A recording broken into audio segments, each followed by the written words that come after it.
안녕하세요. 자영업 타일입니다. 요즘 자영업 3년 생존율을 보면 거의 절반이 망할 정도로 심각한 상황인데요. 근데 오늘 말씀드릴 업종들은 좀 다릅니다. 생존율이 거의 70%인데요. 같은 자영업인데 어떤 업종은 절반이 무너지고 어떤 업종은 대부분이 살아남습니다. 그 차이는 딱 하나입니다. 바로 구조인데요. 그래서 오늘은 우리나라에서 그나마 구조적으로 유리한 진짜 살아남는 자영업 탑5를 알아보는 시간을 갖도록 하겠습니다. 과연 생존율 1위를 차지한 업종은 어떤 업종일까요? 먼저 생존율 5위는 교습소, 공부방입니다. 3년 생존율은 69.3%입니다. 이제 5위부터는 거의 70%에 가까운 생존율이 나오는데요. 이건 단순히 잘 되는 업종이 아니라 구조 자체가 다른 시장이라고 보는 게 맞습니다. 이 업종은 애초에 소형 운영을 전제로 만들어진 구조입니다. 교육청의 교습소 설립 기준을 보면 교습소는 교습자 1명이 직접 교습해야 한다고 나와 있습니다. 강사 채용이 사실상 불가능하고 보조 인력도 1명만 가능하며 교습은 못합니다. 여기서 이미 답이 나오는데요. 인건비가 들어가는 게 거의 없습니다. 그리고 동시에 수업 가능한 인원도 제한이 되어서 최대 9명 수준입니다. 이게 무슨 의미냐면 확장해서 돈을 버는 구조가 아니라 작게 유지하면서 버티는 구조라는 겁니다. 그리고 일반 자영업과는 고객 구조가 완전히 다른데요. 일반 자영업은 매일 손님을 새로 받아야 됩니다. 그런데 이 시장은 다릅니다. 고객 1명이 들어오면 구독형 매출로 이어집니다. 이게 매달 반복되는 시스템인데요. 그래서 신규 유입이 끊겨도 바로 무너지지 않습니다. 그런데 대신 리스크도 명확합니다. 이건 100% 실력 시장이라고 볼 수 있는데요. 프랜차이즈나 브랜드가 대신 끌어주는 게 없습니다. 광고로 밀어붙이는 것도 한계가 있고요.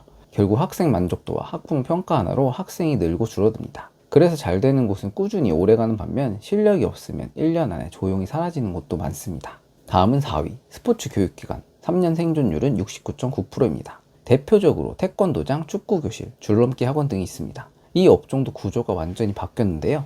예전처럼 단순히 운동만 가르치는 곳은 이제 거의 없습니다. 놀이 수업, 체육활동, 심지어 아이를 맡아주는 역할까지 하고 있는데요. 그럼 왜 이렇게 바뀌었을까요? 바로 맞벌이 때문입니다. 통계청 조사에 따르면 30, 40대 부부 10쌍 중에 6쌍이 맞벌이일 정도로 이제는 맞벌이가 대세가 되어버렸습니다. 이건 일시적인 유행이 아니라 사회 구조가 바뀌었다고 보는 게 맞는데요. 그래서 지금은 학교를 하교하고 대신 아이를 맡아줄 곳이 필요합니다. 그래서 방과 후 시간이 그대로 학원으로 흡수되고 있습니다. 이른바 학원 뺑뺑이 구조인데요. 농협은행에서 발표한 NH 트렌드 플러스 자료를 보면 최근 5년간 학원 소비에서 예체능 비중이 17%에서 24%까지 올라왔습니다. 특히 줄넘기 학원은 결제 건수가 15배 증가했고 축구 학원도 6배 이상 늘었습니다. 이게 의미하는 게 뭘까요? 지금 학부모들은 단순히 공부가 아니라 활동 플러스 돌봄이 같이 되는 곳에 돈을 쓰고 있습니다. 그래서 이 업종은 이제 운동학원이 아니라 돌보면 교육 업종으로 바뀌었습니다. 그리고 아이들이 좋아하면 웬만해서는 학원을 옮기는 경우가 거의 없습니다. 그래서 유지율이 높고 지역 기반이다 보니 한번 자리를 잡으면 쉽게 무너지지 않습니다. 이 업종도 리스크는 명확한데요. 이건 완전히 운영 능력 싸움입니다. 아이 관리, 프로그램 구성, 학부모 응대, 이거 하나라도 무너지면 바로 회원수가 빠지는 구조입니다. 운동학원 같은 경우에는 자리는 똑같은데 원장이 바뀌고 나면 급격히 원생수가 빠지는 경우가 많을 정도죠. 그리고 비용 구조도 함께 보셔야 되는데요. 보조 강사, 차량 운행, 이게 붙기 시작하면 고정비가 생각보다 크게 올라갑니다. 특히 요즘은 차량 운행이 거의 필수적이라 초반에 회원을 못 모으면 고정비 버티다가 그대로 무너지는 경우가 많습니다. 다음은 3위, 교습학원. 3년 생존율은 70.1%입니다. 수학학원, 영어학원, 입시학원 등 우리가 흔히 아는 일반 학원입니다. 지금 현재 우리나라의 경우 출산율은 예전보다 계속 떨어지고 학령 인구도 계속 감소하고 있습니다. 근데 반대로 사교육비는 계속 올라가고 있는데요. 교육부 통계를 보면 2025년 기준 초중고 사교육비 총액이 약 27조 5천억 원입니다. 그리고 이번에 최초로 학생 1인당 월 사교육비가 60만 원을 넘었습니다. 이게 무슨 의미냐면 이제 시장은 학생 수로 경쟁하는 게 아니라 한 명당 얼마를 쓰느냐 이걸로 경쟁하는 시장으로 바뀌고 있다는 겁니다. 그럼 왜 학원이 생존율이 높을까요?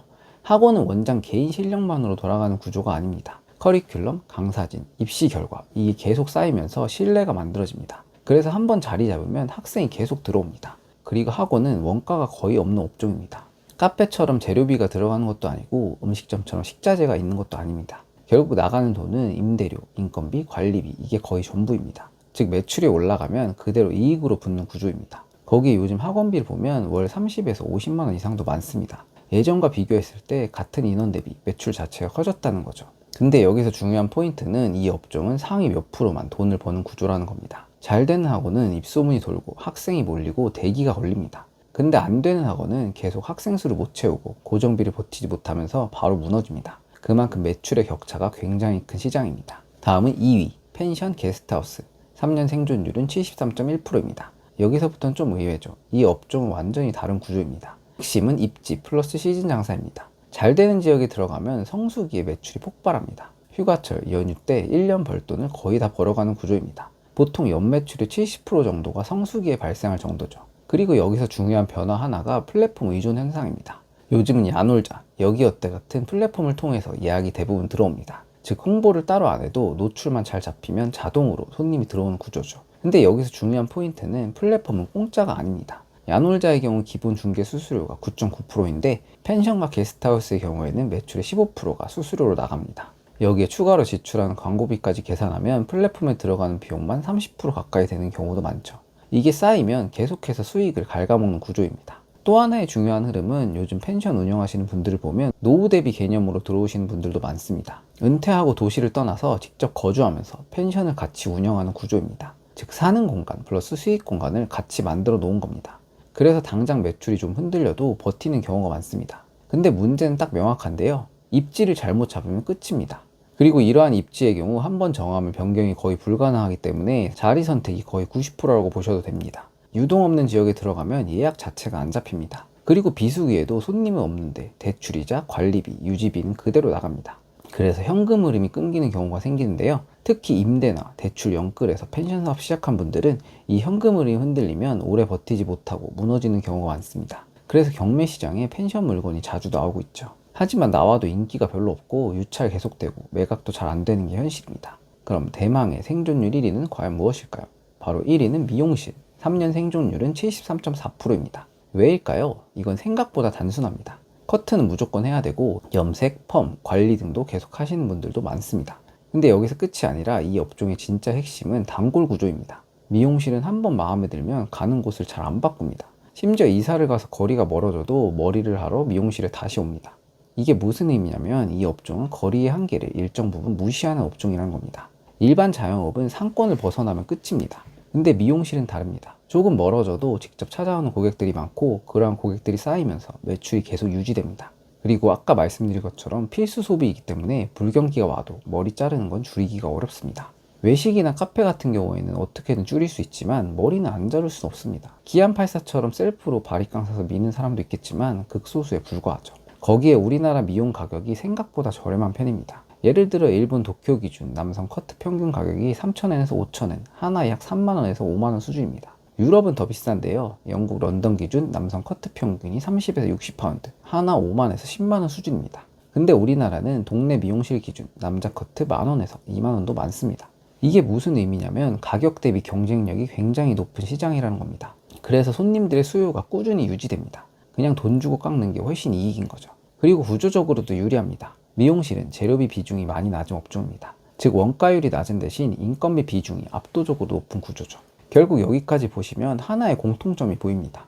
음식처럼 원가가 오르면 바로 수익이 무너지는 구조가 아니라 대부분 기술 기반이거나 교육 기반 업종입니다. 즉 사람이 돈을 버는 구조입니다. 이게 무슨 의미냐면 앞으로의 자영업은 물건을 파는 장사가 아니라 기술과 서비스를 파는 장사로 간다는 겁니다. 그래서 여기서 하나 더 중요한 결론이 나옵니다. 이제는 누구나 할 수 있는 장사, 이 구조로는 못 버팁니다. 프랜차이즈, 저가 커피, 치킨, 배달 음식 등 진입 장벽이 낮은 업종들은 이미 경쟁이 끝까지 붙었습니다. 반대로 살아남는 업종은 고객이 쌓이거나 기술이 필요한 등 대체가 어려운 구조입니다. 즉 나만 할 수 있는 이유가 있어야 됩니다. 결국 정리하면 이겁니다. 이제 우리나라 자영업은 열심히 하면 되는 시장이 아니라 구조가 맞아야 살아남는 시장이 되었습니다. 사장님들은 앞으로 어떤 업종들이 우리나라 자영업에서 살아남을 거라고 생각하시나요? 댓글로 의견 남겨주시면 감사드리겠습니다. 오늘 영상은 이것으로 마치겠습니다. 감사합니다.